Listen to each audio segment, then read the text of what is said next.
अस्सलाम वालेकुम व्यूवर्स, आज मैं आपके साथ चिकन वेज स्टफिंग करेला की रेसिपी शेयर करने वाली हूँ।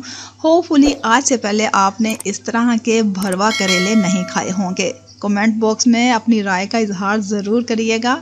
और चलें किचन कॉर्नर में चलते हैं और चिकन वेज स्टफिंग करेला की रेसिपी तैयार करते हैं। तो जनाब, मैंने ले लिए थे 1 किलो करेले। इनको मैंने 3 दिन पहले बाय किया था और इसे मैंने फ्रीज़र में रख लिया था। इसको मैंने वॉश किया और वॉश करने के बाद इसका पानी जो है खूब अच्छी तरह खुश्क कर लिया है कि इसको पानी बिल्कुल भी नहीं लगा हुआ। इस पिलर के साथ आपने इसकी स्किन को पील कर लेना है, खुरच लेना है। इसकी स्किन को रिमूव नहीं करना, हल्का हल्का सा खुरचना है इस तरीके से। ये देखें ज़रा, ऐसे बिल्कुल लाइट लाइट सा हमने इसको खुरच लेना है। और खुरचने के बाद जनाब ये देखें, ऐसे चलें जी, ये इस तरीके से लाइट लाइट सा खुरच लेना है। और ये देखें, तमाम करेले जो हैं मैंने अच्छी तरह जो हैं वो खुरच लिए हैं। इसकी स्किन ज़्यादा रिमूव नहीं की। अब हम इसकी टेल जो है वो काट लेंगे। अगला और पिछला हिस्सा जो है इसका लाइट लाइट सा पार्ट काट लेते हैं और चम्मच की मदद से इसका इनर पार्ट यानी सीड वाला जो हिस्सा है वो हमने निकाल देना है। इस तरीके से आपने लंबाई में कट डालना है और इसके बाद आपने इसमें से जो सीड पार्ट्स हैं वो निकाल देने हैं। अच्छा, मैं ये आपको बता रही थी कि मैंने ये 3 दिन पहले बाय किए थे और इसे मैंने फ्रीज़र में रख दिया था। और काटने से पहले इसका पानी जो है मैंने खूब अच्छी तरह जो है वो खुश्क कर लिया था। ये देखें जनाब, ये देखें इस तरीके से। और ये देखें ऐसे, इसका जो इनर पार्ट जो वाइट पार्ट होता है ना वो आपने अच्छे तरीके से रिमूव करना है। ज़्यादा बिटरनेस जो होती है वो इसमें पाई जाती है। चलें जी, ये देखें, चलें ये अच्छी तरह रिमूव हो गया है। चलें जनाब जी, हमारे ये जो हैं करेले जो हैं वो मैंने खुरच लिए हैं। खुरच के इसका अंदरूनी पार्ट जो है वो भी अच्छी तरह रिमूव कर दिया है। अब मैं इसे तकरीबन 15 से 20 मिनट के लिए जो है वो इसे हवादार हिस्से पे रखूँगी। लाइट बार बार आ जा रही है, रोशनी का बहुत मसला हो रहा है। तो बस जनाब हम इसको रखते हैं, किसी आप धूप में भी रख सकती हैं। अच्छा, एक चीज़ का ख्याल, मैंने इसको कभी नमक लगा के नहीं धोया। दूसरा, मैंने इसको कभी पानी नहीं लगाया। काटने से पहले मैंने इसको अच्छी तरह वॉश करना है। वॉश करके मैंने जो है फिर काटने हैं। चलें, जितनी देर ये खुश्क होते हैं उतनी देर हम करेलों की जो है स्टफिंग का जो मसाला है वो तैयार कर लेते हैं। तो जनाब, कढ़ाई में मैंने ऑयल लिया है और ऑयल में इसमें मैंने चॉप किया हुआ लहसुन जो है वो शामिल कर देना है। लाइट ब्राउन होने पर मैंने 2 बड़े साइज़ के प्याज लिए थे तो वो इसमें शामिल कर देने हैं और इसको जो है वो इस तरीके से फ्राई कर लेना है। थोड़ा सा फ्राई करेंगे, ज़्यादा नहीं। ये देखें, ब्राउन नहीं करना। अब मैंने कटी हुई जो हरी मिर्चें हैं वो शामिल कर देनी हैं। चीज़ें मैंने ऑलरेडी काट के रखी हुई हैं तो ये शामिल करेंगे। स्टेप बाय स्टेप चीज़ें शामिल करते जाएंगे और लाइट लाइट सी भुनाई करते जाएंगे। सुरख मिर्च पाउडर शामिल करेंगे, भुना हुआ धनिया क्रश किया हुआ शामिल करेंगे और साथ हस्बे ज़रूरत नमक शामिल करेंगे। भुना हुआ ज़ीरा जो है वो शामिल करेंगे। मिक्स मसाला थोड़ा सा शामिल करेंगे और इसे खूब अच्छी तरह जो है ना वो मिक्स कर लेंगे। अब हम इसमें दूसरी वेजिस जो हैं वो यूज़ कर लेते हैं। तो जनाब, इसमें मैंने 1 बड़े साइज़ का टमाटर लिया था। टमाटर मैंने काट लेना है और काट के इसमें शामिल कर लेना है। इसकी भी हल्की सी भुनाई करेंगे कोई 10 सेकंड के लिए। और मैंने बोनलेस चिकन लिया था, उसको मैंने बॉयल करने के बाद उसे इस तरीके से छोटे छोटे पीसेस में कर लिया, ये शामिल किया। और साथ साथ इसको भी हम भुनाई करते जाएंगे 5-5, 10-10 सेकंड के वक्फे के बाद हमने ये चीज़ें जो हैं वो शामिल करते जाना है। और साथ इसमें मैंने अब शिमला मिर्च शामिल की हैं, बंद गोभी शामिल की है। तो इसे हम मज़ीद 30 सेकंड के लिए इसे फ्राई कर लेते हैं खूब अच्छी तरह।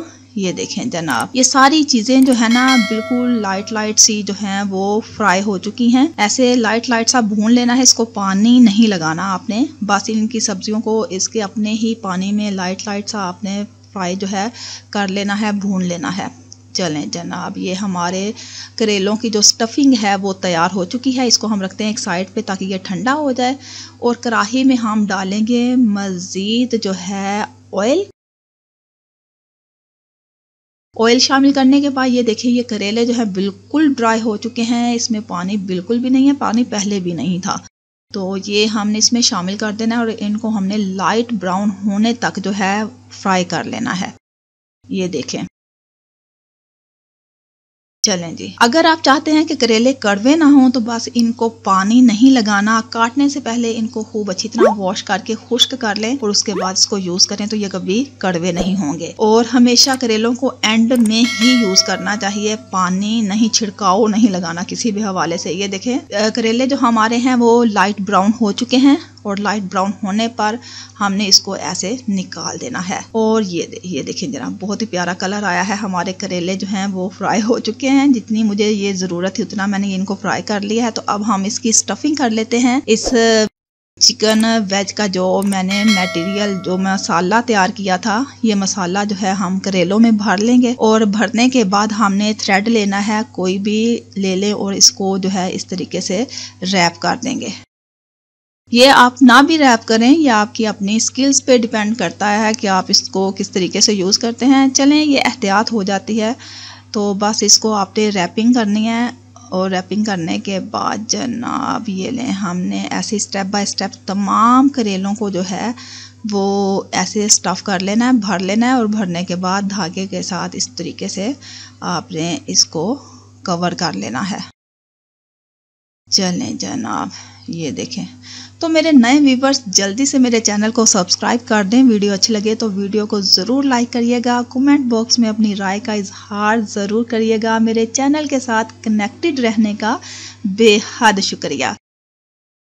तो जनाब ये लें, हमारे करेले जो हैं वो हमने भर लिए हैं। ये मसाला जो है ना बहुत मज़े का तैयार हुआ था। ये बचा हुआ मसाला हम बाद में शामिल कर लेंगे। तो चलें अब हम इसकी मेकिंग की तरफ, लास्ट प्रोसीजर की तरफ चलते हैं। तो मैंने कढ़ाई में से हस्बे ज़रूरत जो ऑयल है वो रहने दिया है, बाकी का निकाल दिया है। एक बड़े साइज़ का मैंने प्याज लिया था, उसको मैंने रिंग्स की सूरत में काट लिया था और उसको लाइट सा फ्राई करना है। और फ्राई करने के बाद मैंने 10 से 12 साबुत हरी मिर्चें ली हैं, वो हमने इसमें शामिल कर देनी है और इनको फ्राई कर लेना है।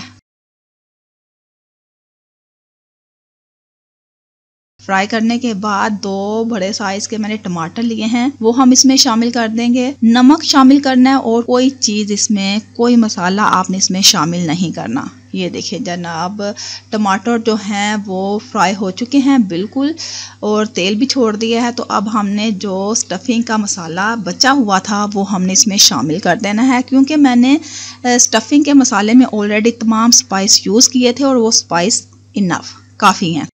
तो जनाब बस ये इसको मिक्स करेंगे और स्टफ़ किए हुए करेले जो है ना वो आपने इस तरीके से कढ़ाई में लगा देने हैं। 1 मिनट का सेक लगने देना है।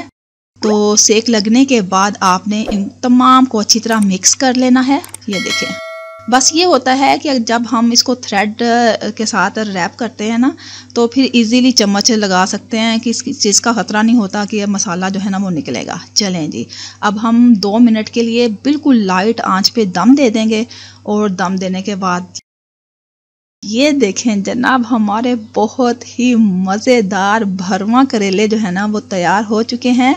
उम्मीद करती हूँ मेरे व्यूवर्स को मेरी आज की ये रेसिपी बहुत पसंद हुई होगी। मेरे अंदाज से, मेरे तरीके से करेलों को स्टफ़ करके देखिए, यकीन माने आपके घर वाले बार बार इन करेलों की फरमाइश करेंगे।